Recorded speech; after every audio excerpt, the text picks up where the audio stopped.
La idea un poco en la siguiente sesión, vamos a estar hablando un poco de cómo en el 2020 hubo una transformación digital, empujada por el COVID, sobre todo por las cuarentenas que se dieron en las distintas regiones, y vamos a hablar cómo impactó el COVID en la región latinoamericana, específicamente en países como México, Chile, Colombia y Uruguay, en cuanto a la cadena de suministro, las tarifas, los espacios, los problemas de la demanda y la oferta, el uso de la demanda online, del retail, etcétera, y cómo afectó esto tanto lo marítimo como lo aéreo. Como todos ustedes saben, el 2020 estuvo impactado por el COVID, que nos impactó a principio de año. Casi todos los países latinoamericanos declararon pandemia y empezaron con cuarentenas a partir del 18 de marzo, más o menos. Y esto produjo un cambio total en la industria y en la forma en cómo trabajamos. Lo decía Ignacio anteriormente, creo que muchos de estos cambios llegaron para quedarse y las empresas tuvieron que tener un poder de adaptación muy grande.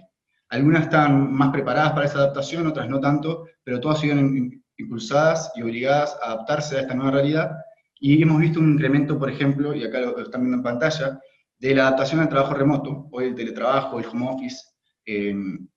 es moneda corriente y muchas empresas lo están utilizando en gran medida y en gran porcentaje. Esa aceleración de la adaptación al teletrabajo, que también por un estudio de McKinsey se hablaba de que iba a poder tardarse aproximadamente que una empresa pase de presencial 100% a un modelo de teletrabajo, aproximadamente más de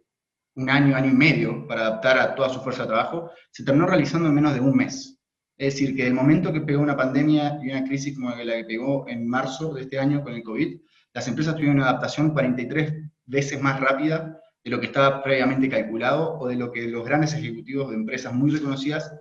decían que iban a hacerlo, ¿verdad? Entonces, estas son algunas de las transformaciones digitales y ahora vamos a ir viendo por qué estas transformaciones digitales tuvieron un impacto también en la cadena de suministro en sí. Muchas de las empresas que están aquí presentes, más empresas que trabajan con nosotros, llámese navieras, aerolíneas, importadores, exportadores, transportistas, agentes aduanales, terminales portuarias, han tenido que acostumbrarse al uso de plataformas para videoconferencias. Hablamos de Microsoft Teams, hablamos de Google Meet, hablamos de Zoom, por supuesto, y nuevamente se vio un incremento absoluto en las descargas de estas plataformas, en el uso de las mismas. Incluso en las primeras semanas de abril ya se veía un incremento en el uso de las videocámaras, etc. Pero para que se hagan una buena idea,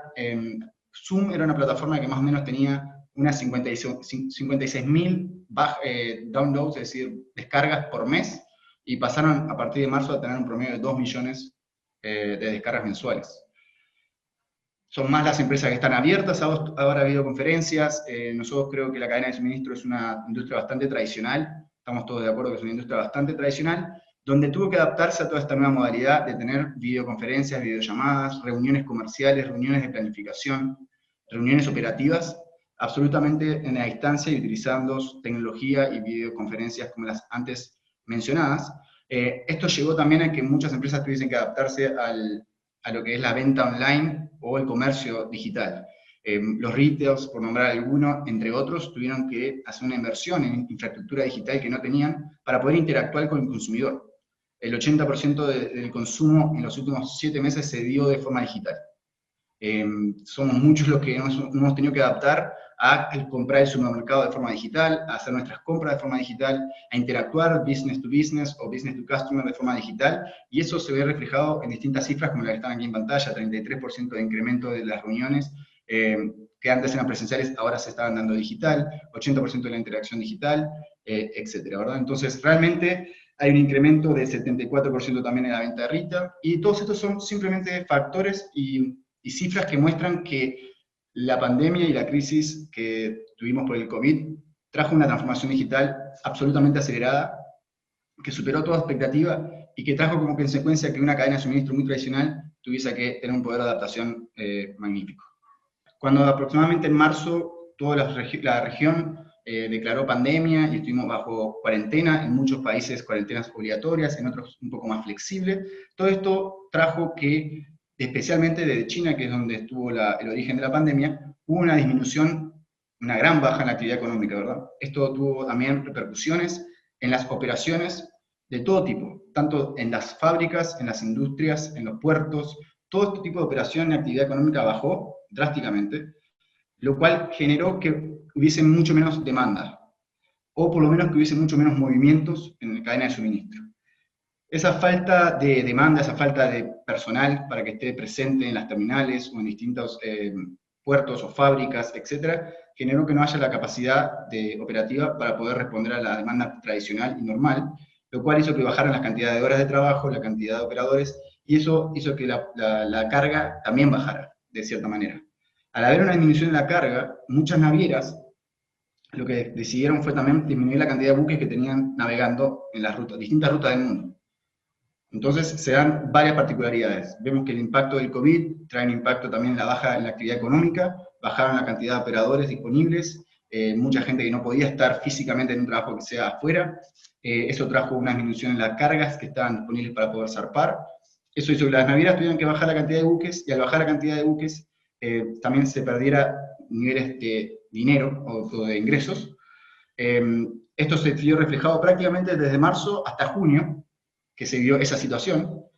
y recién en junio empezó a ver, porque China fue uno de los primeros países en como empezar a recuperarse del COVID, con un montón de paquetes, digamos, económicos que el gobierno chino dio a las fábricas para que salieran a poder trabajar, para que pudieran empezar a producir nuevamente, y esto generó una producción de China que solamente China estaba a ese nivel casi en junio o julio de un 100% de productividad, con un montón de demanda atrasada, con un montón de pedidos atrasados. Entonces China empezó con una gran productividad, pero el mundo no estaba con la misma capacidad de buques y con la misma capacidad de poder transportar esta mercadería. Y empezamos a tener ese problema de que en China se estaba exportando a niveles altísimos de contenedores, a niveles altísimos de utilidad de cada buque, de la capacidad de cada buque, entre 150 y 200% de la capacidad del buque, para salir esa exportación, pero obviamente los otros continentes y países no estaban al mismo nivel que China en cuanto a la recuperación del COVID,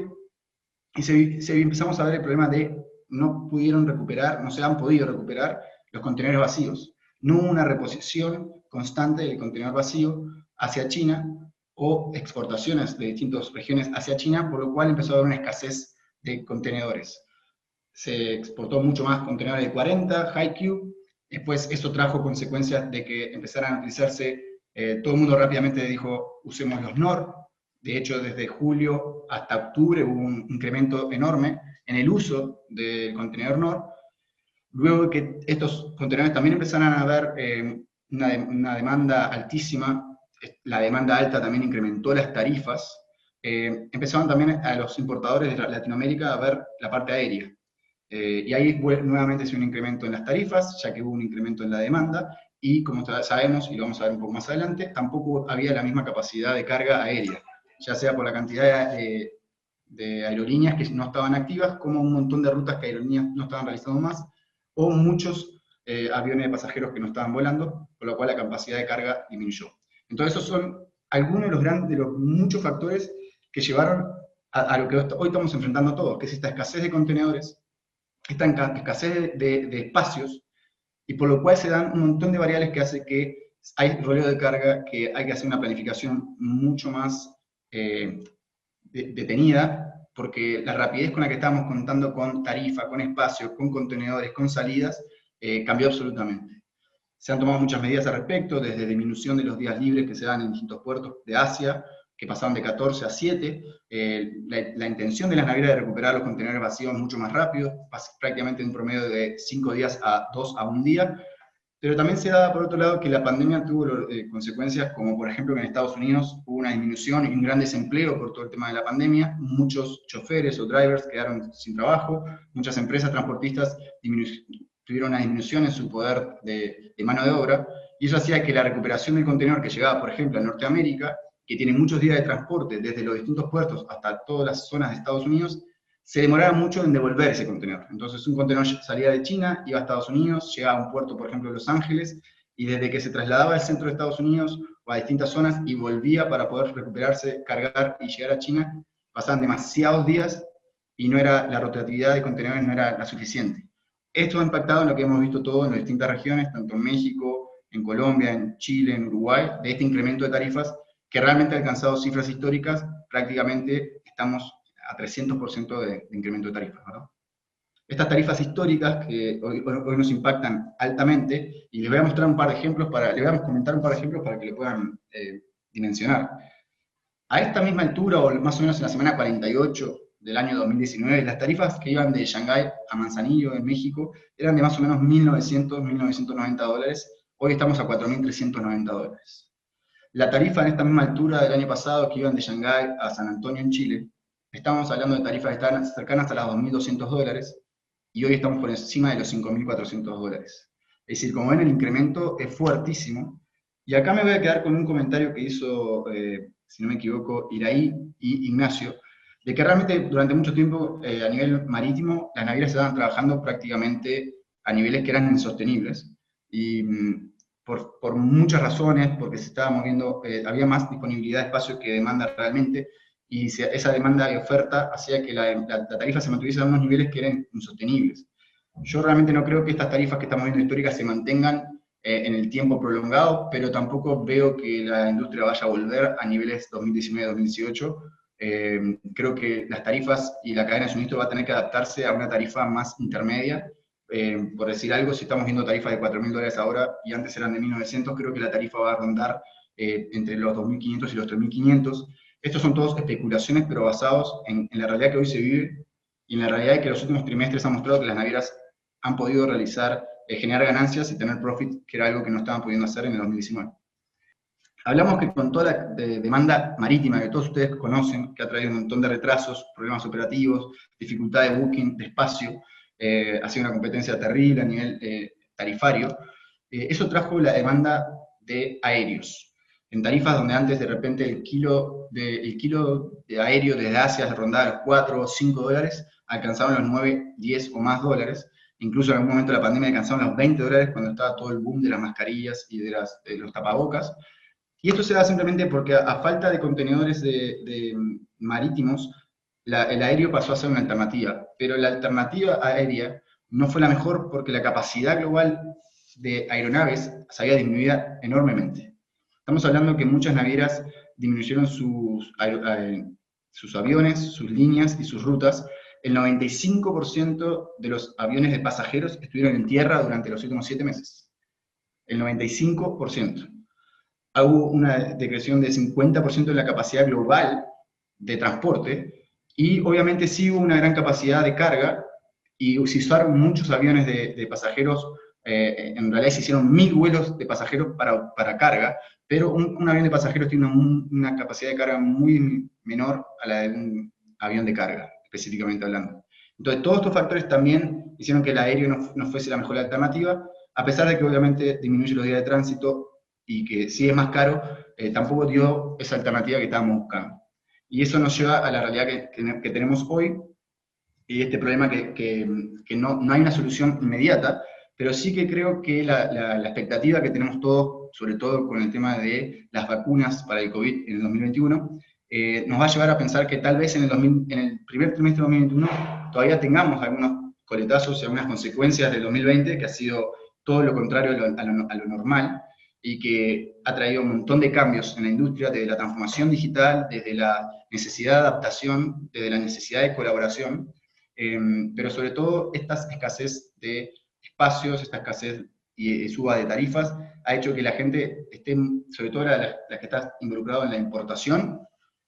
tenga mucha planificación y esté constantemente viendo si conviene o no conviene, y eso empezó en agosto. En septiembre fue un pic altísimo en la tarifa, y en octubre y noviembre todos nos hemos dado cuenta de que eso no iba a cambiar, y que esa especulación que estábamos haciendo con respecto a si la tarifa iba a bajar, ya no era un muy buen juego para hacer, porque la carga estaba lista y la carga había que traerla,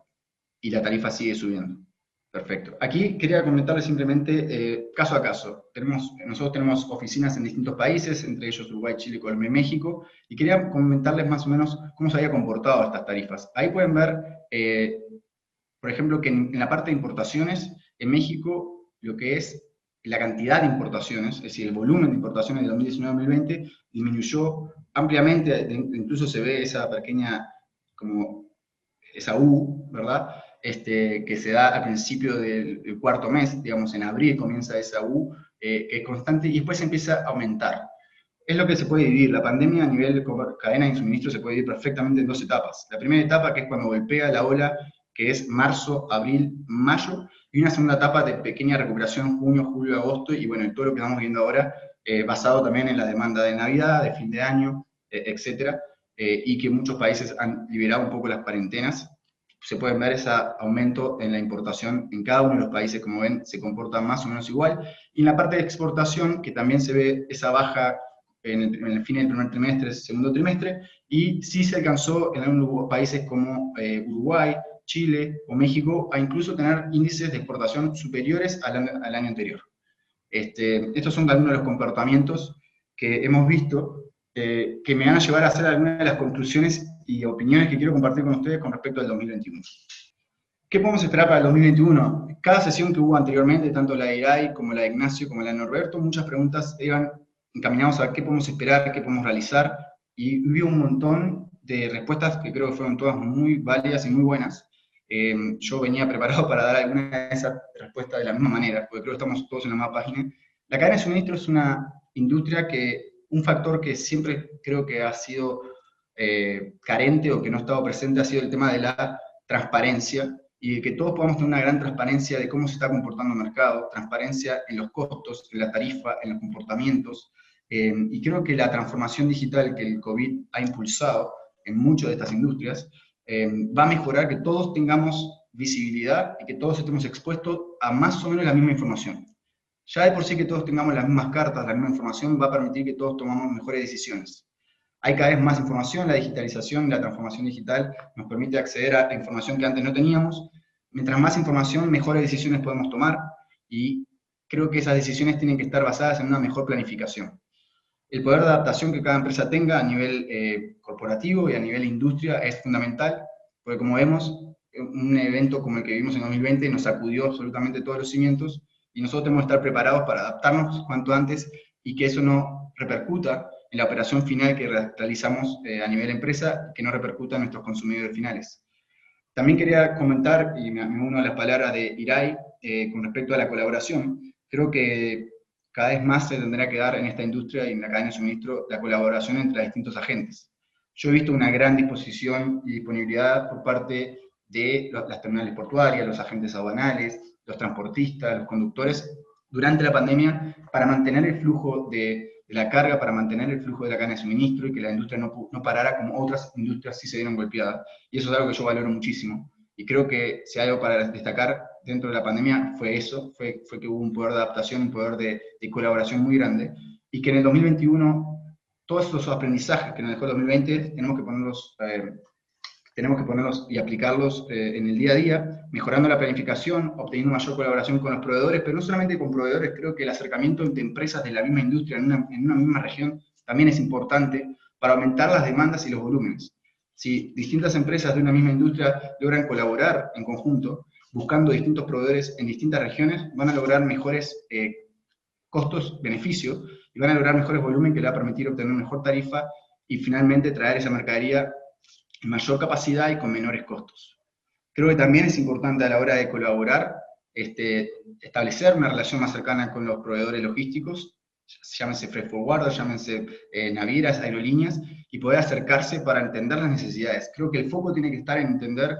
en la participación que tiene cada uno dentro de la cadena de suministro, cuáles son sus necesidades, a qué industria está respondiendo, cuáles son las necesidades de tus clientes, para entender, como creo que también lo decía Norberto, Irai, que pertenecen a empresas retail y empresas de productos masivos, cuáles son los productos con mayor demanda, en qué momento del año, para poder planificar esa demanda y esa planificación con proveedores de forma sumamente anticipada, y que nos permita cumplir con las expectativas del mercado, ¿verdad?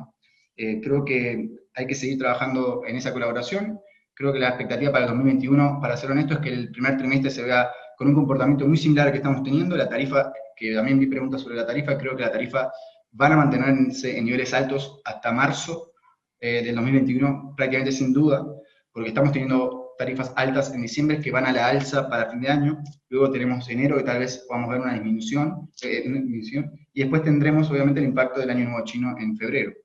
Y como todos sabemos, se vuelve otro nuevo pic de tarifas y demanda en febrero, y eso va a tener consecuencias hasta, yo diría, hasta marzo, abril. Lo más importante y la principal expectativa que como Latinoamérica tenemos que tener es saber o lograr que la vacuna llegue antes que una posible segunda ola del COVID. Si logramos que la vacuna llegue antes que la segunda ola, creo que vamos a poder anticiparnos, y tal vez el 2021 termine siendo un año comparado al 2020, obviamente mucho más positivo. Yo considero que el 2021 va a tener un segundo semestre con números totalmente a la alza en todos los sentidos, en cuanto a la capacidad económica de cada país y de la región. Y creo que como región también tenemos que fortalecernos y buscar proveedores y expectativas de colaboración regional. Esas empresas están dependiendo mucho de proveedores en Asia, buscar alternativas en Latinoamérica, llámese en México, mismo en Norteamérica, en Estados Unidos, en Canadá, o en Sudamérica, para poder acortar los días de tránsito, ver si a nivel tarifario que está hoy la tarifa de contenedor, si vale la pena la diferencia que está en los costos, y tal vez apostar por la región, que yo estoy, por lo que he visto y la demanda que estamos viendo de nuestros clientes actuales, es algo que se está dando cada vez más. Clientes que traían de Asia ahora están trayendo de México, de Colombia, de Brasil, y creo que eso es algo que vamos a ver constantemente. Entonces el desarrollo de nuevos proveedores creo que va a ser clave. Gaby, nos preguntan acá en la parte de Q&A, para una pequeña empresa transportista, ¿dónde ven las oportunidades? Para una pequeña empresa transportista, la verdad que creo que la última milla ha sido un boom en el 2020. Se ha visto una gran demanda, tanto a nivel regional como a nivel nacional en los distintos países que estamos presentes. También en base a lo que estamos hablando anteriormente de todo este concepto nuevo de la digitalización. Antes, en empresas como por ejemplo Falabella o Liverpool en México, o grandes retails donde antes las personas iban físicamente a hacer sus compras, hoy un gran porcentaje de esas compras están siendo online, y creo que la región se encontró con ese choque de que no estaba preparado a nivel logístico para esa demanda. Y los primeros meses, de hecho, de este boom del e-commerce y el boom del online retail, hubo muchos problemas logísticos a la hora de la entrega de esos paquetes, a la entrega de la mercadería, etcétera. Y creo que la cadena de suministro en la parte de la última milla y en la parte de la entrega final a nivel metropolitano de cada una de las ciudades grandes y pequeñas de Latinoamérica tiene una oportunidad enorme, y aquellos transportistas que tengan la capacidad de explotar esa oportunidad creo que están frente a una gran oportunidad, porque hay una demanda histórica, y que creo que también es una realidad que llegó para quedarse. Creo que las ventas online van a mantenerse, y el e-commerce es una realidad que está con nosotros. Gaby, muchas gracias por compartir pues, tus aprendizajes, la experiencia y sobre todo los retos, o compartir un poco de los retos que hemos tenido este último año dentro de Nowports y pues en la operación de nuestros clientes, ¿no?